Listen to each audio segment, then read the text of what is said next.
नमस्कार विद्यार्थी मित्रांनो, तुमचं पुन्हा एकदा स्वागत आहे आपल्या संघर्ष योद्धा यूट्यूब चॅनलवर. तर मित्रांनो, आज आपण छत्रपती संभाजीनगर शहर पोलीस भरती प्रश्नपत्रिका 2024 घेऊन आलोय.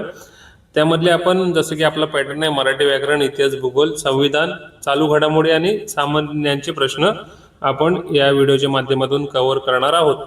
तर मित्रांनो, जो कोण आज पहिल्यांदाच व्हिडिओ बघत असेल किंवा चॅनलवर नवीन असतील तर त्यांनी आपल्या चॅनलला पहिले सबस्क्राईब करून घ्या, बेल आयकॉन प्रेस करा, जेणेकरून आपण ही जी सिरीज चालू केली आहे त्याचे व्हिडिओ जसं आपल्या चॅनलला पडतील तसं तुम्हाला त्याचं अपडेट येत राहील. तर मित्रांनो, आजची प्रश्नपत्रिका आहे छत्रपती संभाजीनगर शहर पोलीस भरती प्रश्नपत्रिका 2024. तर चालू करूया आपले प्रश्न. पहिला प्रश्न आहे, खालीलपैकी कोणते भाषेचे स्वरूप नाही? खालीलपैकी कोणते भाषेचे स्वरूप नाही? आपण मित्रांनो जे पण नवीन आहेत त्यांच्यासाठी पुन्हा एकदा सांगतो, आपण बऱ्यापैकी ऑप्शन देत नाही प्रश्नांचे, पण जिथे गरज आहे ऑप्शनची तिथेच आपण ऑप्शन देतो. तर खालीलपैकी कोणते भाषेचे स्वरूप नाही हा प्रश्न आहे. ऑप्शन आहे त्याचे मातृभाषा, बोलीभाषा, प्रमाण भाषा आणि सांकेतिक भाषा. तर सांकेतिक भाषा याचं बरोबर उत्तर आहे, कारण सांकेतिक भाषा हे भाषेचे स्वरूप नाही. सांकेतिक भाषा म्हणजे कोड लँग्वेज. कोड लँग्वेज हे भाषेचे स्वरूप नाही. फक्त मातृभाषा, बोलीभाषा आणि प्रमाण भाषा हेच भाषेचे स्वरूप आहे. म्हणून याचं बरोबर उत्तर आहे मित्रांनो सांकेतिक भाषा. पुढचा प्रश्न आहे, भाववाचक नामाचा गुणधर्म कोणता? भाववाचक नामाचा गुणधर्म कोणता? तर भाववाचक नामचा गुणधर्म याचे ऑप्शन आहे एकवचनी असते, अर्थहीन असते, सर्वसामान्य गुणवैशिष्ट्य असते आणि वचन नसते. तर याचं बरोबर उत्तर आहे मित्रांनो एकवचनी असते. भाववाचक नाम हे कधीही एकवचनी असते. भाववाचक नाम अनेकवचनी नसते. जसे की खाली ऑप्शन दिलेत, अर्थहीन असते, सर्वसामान्य गुणवैशिष्ट्य असते, वचन नसते, हे चुकीचे ऑप्शन आहेत. भाववाचक नाम हे कधीही एकवचनीच असते. म्हणून बरोबर उत्तर आहे भाववाचक नाम एकवचनी असते. पुढचा प्रश्न आहे, खालीलपैकी कोणता क्रियापदाचा प्रकार नाही? तर खालीलपैकी कोणता क्रियापदाचा प्रकार नाही त्याच्यासाठी आपण ऑप्शन दिलेत भावकर्तृक, अपूर्ण विधान, आशय आणि उभयविध. तर खालीलपैकी आशय हा क्रियापदाचा प्रकार नाही. भावकर्तृक क्रियापद असतं, अपूर्ण विधान क्रियापद असतं आणि उभयविध क्रियापद पण असतं, पण आशय नावाचं कोणतेही क्रियापद नसतं. पुढचा प्रश्न मित्रांनो, अनल या शब्दाचा समानार्थी शब्द ओळखा. तर ऑप्शन आहेत आपल्याकडे पावक, भाळ, अंधार आणि तपक. तर याचं बरोबर उत्तर आहे मित्रांनो पावक. पावक म्हणजेच अनल. अनल या शब्दाचा समानार्थी शब्द म्हणजेच पावक. पुढचा प्रश्न आहे, दुराग्रही म्हणजे काय? तर दुराग्रही म्हणजे ऑप्शन आहे आपल्याकडे हट्टीपणा करणारा, दूरग्रही करणारा, पुरोगामी असणारा, देशभक्त. तर दुराग्रही म्हणजे हट्टीपणा करणारा. याचं बरोबर उत्तर आहे मित्रांनो हट्टीपणा. हट्टीपणा जे करतात त्यांना दुराग्रही असेही म्हणतात. पुढचा प्रश्न आहे, पगडा बसणे म्हणजे काय? पगडा बसणे म्हणजे काय? तर त्याचा ऑप्शन आहे आपल्याला कंटाळून जाणे, छाप उमटणे, खटका उडणे, नाकी नऊ येणे. तर पगडा बसणे याचा अर्थ छाप उमटणे. एखाद्याची आपण छाप उमटली नावाची की आपण काय बोलतो, अरे त्याचा मस्त छान असा पगडा बसलाय. तर त्याचं बरोबर उत्तर आहे मित्रांनो छाप उमटणे. पगडा बसणे म्हणजे छाप उमटणे. पुढचा प्रश्न आहे, पुढीलपैकी शब्दातून भाववाचक नाम ओळखा. तर हे आपल्याला चार ऑप्शन आहेत गुलामगिरी, बिगर, चपळ आणि शत्रू. तर याचं बरोबर उत्तर आहे मित्रांनो गुलामगिरी. गुलामगिरी हा भाववाचक नाम या प्रकारामधला शब्द आहे. तर याचं बरोबर उत्तर आहे गुलामगिरी. बिगर, चपळ, शत्रू ही सर्व विशेष नाम आहेत. पुढचा प्रश्न आहे, दिलेल्या शब्दातून क्रियापद ओळखा. दिलेल्या शब्दातून क्रियापद ओळखा. तर आपल्याला चार शब्द दिले आहेत लेखक, लेखन, लिहितो, लिहिणारा. तर याच्यातलं क्रियापद आहे मित्रांनो लिहितो हे क्रियापद आहे. बाकी लेखक, लेखन, लिहिणारा ही सर्व नामाची प्रकार आहेत. खालीलपैकी शब्दाची विभक्ती ओळखा. गणपतीचा मोदक नैवेद्य आहे. तर इथे अधोरेखित आपण करू. गणपतीचा या शब्दाची आपल्याला विभक्ती ओळखायची आहे. तर गणपतीचा जिथे चा हा प्रत्यय लागतो तिथे षष्ठी विभक्ती येते. माझा, माझी, माझे आणि चाचीचे असे प्रत्यय जिथे लागतात तिथे षष्ठी विभक्ती म्हणून विभक्ती होते, म्हणून याचं बरोबर उत्तर आहे मित्रांनो षष्ठी विभक्ती. पुढचा प्रश्न आहे, म्हणीतील गाळलेला शब्द ओळखा. तर कुडी तशी टिंब टिंब असं दिलंय आपल्याला. तर कुडी तशी काय येते? पुडी. ही म्हण लक्षात ठेवा, कुडी तशी पुडी. त्याचं बरोबर उत्तर आहे मित्रांनो पुडी. पुढचा प्रश्न आहे, खालीलपैकी वाक्यात सर्वनामाचे प्रकार ओळखा. झाड कोणी लावणे. तर इथे मित्रांनो थोडेसे आपल्याकडून टाईप करताना चुकी झाले. ते लावले आहे, लावले. झाड कोणी लावले.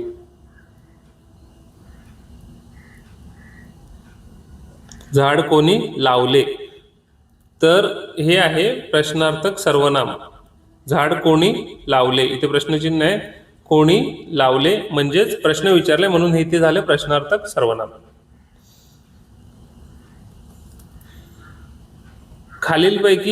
खालील स्वरांपैकी संयुक्त स्वर ओळखा. आता खाली जे स्वर दिलेत त्यातले संयुक्त स्वर ओळखायचे आहेत. तर अ, उ, आ आणि ई. तर ई हे संयुक्त स्वर आहे, बाकी फक्त स्वर आहेत. आणि हे ई म्हणजे हा दीर्घ ई आहे, तर तो संयुक्त स्वर आहे, म्हणून बरोबर उत्तर आहे मित्रांनो ई. पुढचा प्रश्न आहे, वाक्यातील अधोरेखित शब्दाच्या नामाचा प्रकार ओळखा.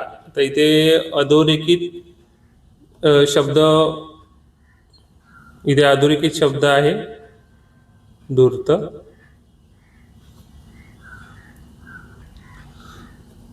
तर मित्रांनो इथे अधोरेखित शब्द प्राणी आहे, धूर्त नाही. अधोरेखित शब्द प्राणी आहे, अधोरेखित करण्यासाठी तिथे राहून गेलं टाईप करताना. तर वाक्यातील अधोरेखित शब्दाच्या नामाचा प्रकार ओळखा. तर इथे अधोरेखित शब्द प्राणी आहे. तर प्राणी या शब्दाचा नामाचा प्रकार होतो सामान्य नाम. कारण का प्राण्यामध्ये वेगवेगळ्या प्रकारची नावं येऊ शकतात, म्हणजे वाघ, हत्ती, सिंह. म्हणून प्राणी या शब्द हा सामान्य नाम या प्रकारामध्ये येऊ शकतो. जसं की प्राणी हा सामान्य नाम जर आला तर त्यामध्ये विशेष नाम होणार वाघ, हत्ती, अस्वल, घोडे. तर प्राणी हे सामान्य नाम आहे. वाक्यप्रचाराचा योग्य अर्थ शोधा. गर्भगळीत होणे. तर गर्भगळीत होणे आपण कधी बोलतो? एखादा खूप घाबरला असेल तर त्याला आपण बोलतो गर्भगळीत होणे. तर याचं बरोबर उत्तर आहे मित्रांनो घाबरणे, म्हणजेच गर्भगळीत होणे. पुढचा प्रश्न आहे, सतेज या शब्दाच्या विरुद्धार्थी शब्द शोधा. सतेजचा विरुद्धार्थी शब्द शोधायचा. सतेजचा विरुद्धार्थी शब्द हा निस्तेज होतो. सतेज म्हणजे तेजस्वी, निस्तेज म्हणजे ज्यामध्ये तेज नाही असा निस्तेज. पुढचा प्रश्न आहे, चाकू मुळे या शब्दातील मुळे हे अव्यय कोणते आहे? चाकू मुळे. तर चाकू या शब्दाला अव्यय लागलेले आहे मुळे. तर ते कोणते अव्यय? तर ते शब्दयोगी अव्यय आहे. शब्दाला जोडून आलेले आहे, त्यामुळे ते शब्दयोगी अव्यय आहे.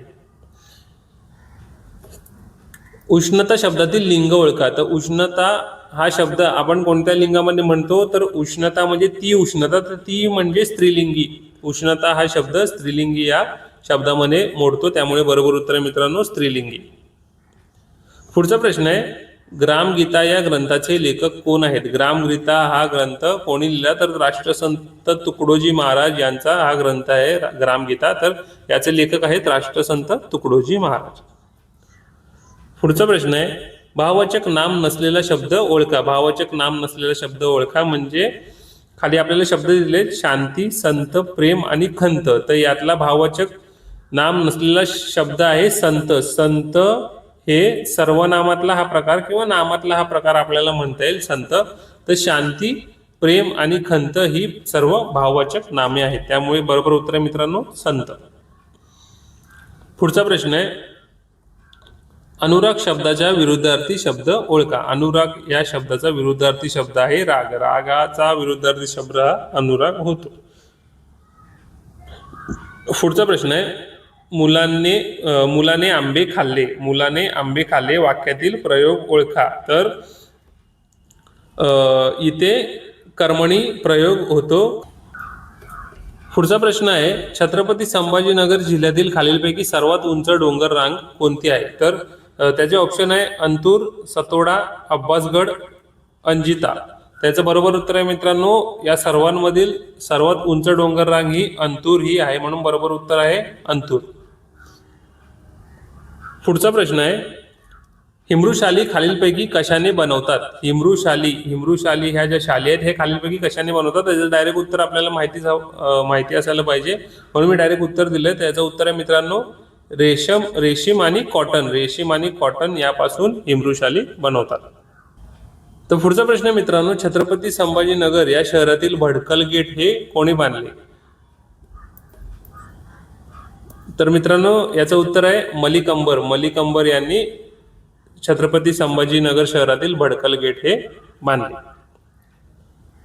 पुढचा प्रश्न आहे, छत्रपती संभाजीनगर जिल्ह्याचे एकूण वनक्षेत्र किती टक्के आहे? छत्रपती संभाजीनगर या जिल्ह्याचे एकूण वनक्षेत्र हे 9.03% आहे. 9.03% एवढे वनक्षेत्र छत्रपती संभाजीनगर जिल्ह्यामध्ये आहे. पुढचा प्रश्न आहे, रामकृष्ण मिशनची स्थापना कधी झाली? तर इथे वर्ष विचारले. रामकृष्ण मिशनची स्थापना 1897 मध्ये झाली. रामकृष्ण मिशनची स्थापना 1897 मध्ये झाली. पुढचा प्रश्न आहे, आर्य समाजाचे संस्थापक कोण होते? तर आर्य समाजाचे संस्थापक स्वामी दयानंद सरस्वती हे होते. आर्य समाजाची स्थापना स्वामी दयानंद सरस्वती यांनी केली होती. पुढचा प्रश्न आहे, प्लासीची लढाई कधी झाली होती? इथे पण वर्ष विचारलंय. तर प्लासीची लढाई 1757 मध्ये झाली होती. प्लासीची लढाई ही 1757 मध्ये झाली होती. पुढचा प्रश्न आहे, दी बेंगॉल गॅझेट या वृत्तपत्राचे संपादक कोण होते? तर जेम्स हिकी हे या दी बेंगॉल गॅझेट या वृत्तपत्राचे संपादक होते. पुढचा प्रश्न आहे, खालीलपैकी कोण सारंगवादक आहेत? खाली जी नावं दिली आहेत त्यातली आपल्याला सारंगवादक ओळखायचे आहे. तर ऑप्शन आहे पी रमेश मिश्रा, पी रविशंकर, पन्नालाल घोष आणि VH जोग. तर यापैकी बरोबर उत्तर आहे मित्रांनो पी रमेश मिश्रा हे सारंगी वादक आहेत. पुढचा प्रश्न आहे, खालीलपैकी कोणती लेणी सर्वात प्राचीन लेणी आहे? तर खाली जे 4 लेणी आहेत त्यामधली वेरूळ, कारले, घारापुरी की पितळखोर? तर यातली सर्वात प्राचीन लेणी आहे मित्रांनो पितळखोर ही सर्वात प्राचीन लेणी आहे. तर पुढचा प्रश्न आहे मित्रांनो, झेलम नदी कोणत्या सरोवरातून वाहते? तर याचं उत्तर मित्रांनो बरोबर आहे बुलर सरोवरातून झेलम नदी वाहते. पुढचा प्रश्न आहे, रंग माझा वेगळा हा काव्यसंग्रह कोणाचा आहे? तर रंग माझा वेगळा हा काव्यसंग्रह सुरेश भट यांचा आहे. मराठीतील प्रसिद्ध कवी हे सुरेश भट. त्यांचा हा काव्यसंग्रह आहे रंग माझा वेगळा. पुढचा प्रश्न आहे, देशातील पहिली स्वदेशी बनावटीच्या असॉल्ट रायफलचे नाव काय? देशातली जी पहिली असॉल्ट रायफल बनवली स्वदेशी बनावटीची, तर त्याचं नाव आहे उपराम या ही असॉल्ट रायफल आहे. ती देशातली पहिली स्वदेशी बनावटीची असॉल्ट रायफल आहे. पुढचा प्रश्न आहे, नुकताच स्टॅच्यू ऑफ सोशल जस्टिस कुठे उभारण्यात आला आहे? तर स्टॅच्यू ऑफ सोशल जस्टिस हा कुठे उभारण्यात आला आहे? तर नुकताच हा म्हणजे गेल्या वर्षी 2024ची ही प्रश्नपत्रिका आहे, त्यामुळे ते नुकताच होतं तेव्हा. पण आता हे करंट अफेअर्स जुनं झालं, तरी पण मित्रांनो ही गोष्ट लक्षात असली पाहिजे तुम्हाला. परीक्षेमध्ये हे विचारले जाईल. तर हे आंध्र प्रदेशमध्ये स्टॅच्यू ऑफ सोशल जस्टिस बांधलेला आहे. तर तो डॉक्टर बाबासाहेब आंबेडकर यांचा पुतळा आहे आणि तो विजयवाडा या शहरामध्ये आंध्र प्रदेशातील बांधण्यात आलेला आहे.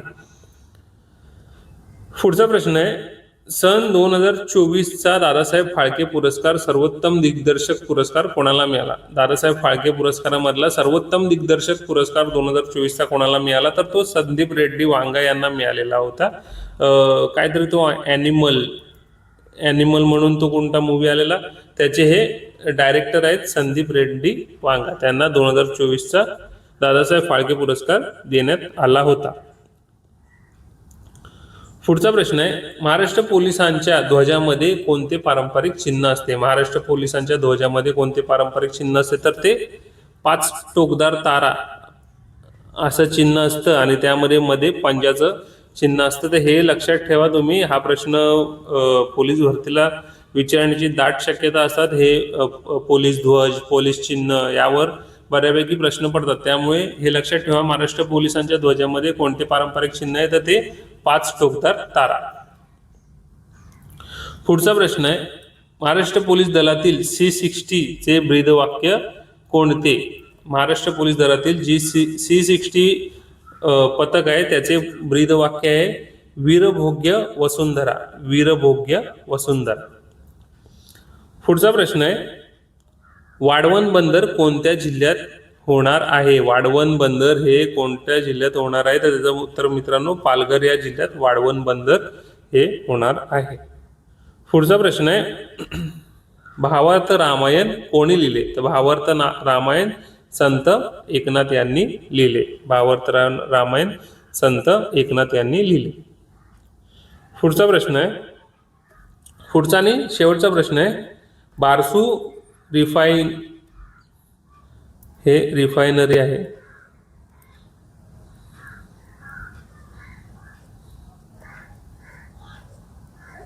बारसू रिफायनरी प्रकल्प कोणत्या जिल्ह्यात प्रस्तावित आहे? तर बारसू रिफायनरी हा प्रकल्प कोणत्या जिल्ह्यात प्रस्तावित आहे? त्याचं बरोबर उत्तर आहे मित्रांनो, रत्नागिरी या जिल्ह्यामध्ये सध्या तेव्हा बारसू रिफायनरी हा प्रकल्प प्रस्तावित होता. तर ही झाली मित्रांनो 2024ची छत्रपती संभाजीनगर जिल्ह्याची प्रश्नपत्रिका. यातले आपण गणित आणि रिझनिंग सोडून बाकीचे सर्व प्रश्न या व्हिडिओच्या माध्यमातून आपण कव्हर केलेले आहेत. तर आपण असेच प्रत्येक जिल्ह्याचे प्रश्नपत्रिका आपण आपल्या यूट्यूब चॅनलवर टाकणार आहोत. तर 2024चे जेव्हा संपतील तर त्यानंतर आपण 2023 कडे वळणार आहोत. तर त्यासाठी मित्रांनो, नवीन जर पहिल्यांदाच कोण हा आपला व्हिडिओ बघत असेल तर व्हिडिओला आपल्याला सबस्क्राईब करून ठेवायचं आहे आणि बेल आयकॉन प्रेस करून ठेवायचं आहे, म्हणजे जेणेकरून मी व्हिडिओ अपलोड केली की तुम्हाला त्याचं लगेच अपडेट मिळेल. आणि जे पण नवीन असेल आता आपल्या चॅनलवर तर त्यांनी जरा आपल्या ह्या व्हिडिओची डिस्क्रिप्शन चेक करा. त्यामध्ये मी मागील व्हिडिओचे लिंक टाकले आहेत, तर त्यावरून तुम्हाला तेही व्हिडिओ पाहायला मिळतील. तर मित्रांनो, इथेच थांबतो. तोपर्यंत सर्व अभ्यास करत राहा. भरतीच्या डेट आता ग्राउंड लागलंच आहे. ग्राउंडच्या डेट पण तुम्हाला आल्या असतील बऱ्याच जिल्ह्याच्या. तर अभ्यास पण करत राहा, ग्राउंड पण करत राहा मित्रांनो. तुम्हा सर्वांना भरतीसाठी भरपूर शुभेच्छा. इथेच मी थांबतो. तोपर्यंत सर्वांना जय हिंद.